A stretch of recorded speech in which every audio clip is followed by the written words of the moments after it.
Walang awa ang mundo para sa mga lalaking walang pera.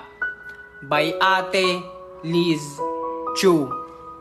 Tara, simulan na natin. Simulan natin, par. Bilis lang to. Kinig Walang kayo. awa ang mundo sa mga lalaking walang pera. So if you're a guy and wala kang pera, Uy! wala kang financial means, matagal ka ng broke, I'm sorry, but you are not as desirable by people. Not just babae, but everyone in general. So boys, whatever you're doing to have money and to manage money, please seryosohin yun. Seryosohin yung magkapera, boys. Parang awa yun na. Because hindi kayo katulad ng mga babae na hindi ganun ka-harsh yung mundo sa babae kapag wala siyang pera. She's still gonna have people who will love her, who will cherish her, who will admire her. But in a man's world, it's different. If you don't have money, you're gonna get insulted. Insultuhin ka. Mamaliitin ka talaga. Alam ko masakit to, but come on, it's reality. Yeah. And it's been the reality for hundreds of history of years. So please boys, stop spending time sa mga bagay na walang kwenta. True. Sa mga bagay na pampapogi lang, hindi naman nag-generate ng money. Sa mga bagay na hindi naman nakakatulong sa inyo financially. Solid. Galingan nyo, gumawa ng pera, dumiskate kayo, maghanap kayo kung sa kayo magaling. Sipagan mo, gumising ka na maaga, magstay ka ng extra hours. Do everything so that you can have money. Especially when you're a young man. Galing.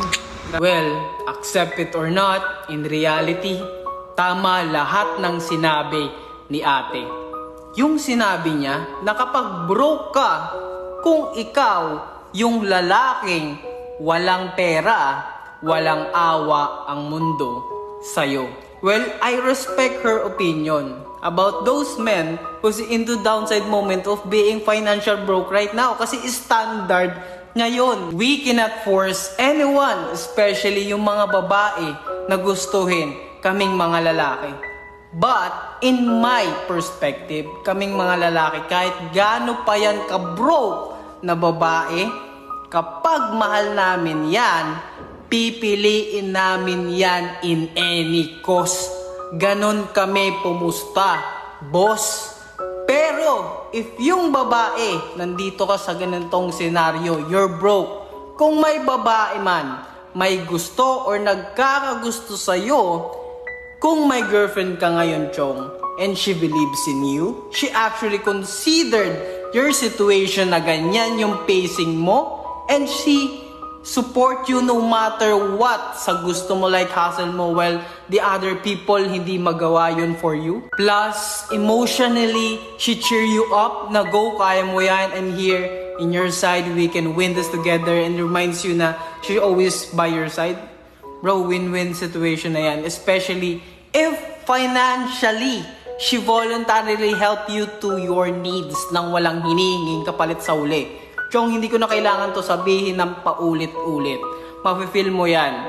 Na pure yung intentions, pure yung feelings niya sa'yo. Because whatever it takes, her intention are clearly wanna say na you're the man, na I don't wanna choose anyone na may gusto sa akin. So, just a friendly reminder lang ulit mga Chong. Napiliin mo sana yung taong minahal ka, hindi dahil nakabase sa pera, sa fame, sa status, at lalong-lalo na sa itsura. Kasi tulad ng mundo, the world is changing faster rapidly that we could ever imagine. Lahat ng bagay dito may katapusan at naglalaho. Pero kung mahal mo yung isang tao, kahit anong mangyari, kailanman yung pagmamahal mo para sa kanya ay hindi magbabago.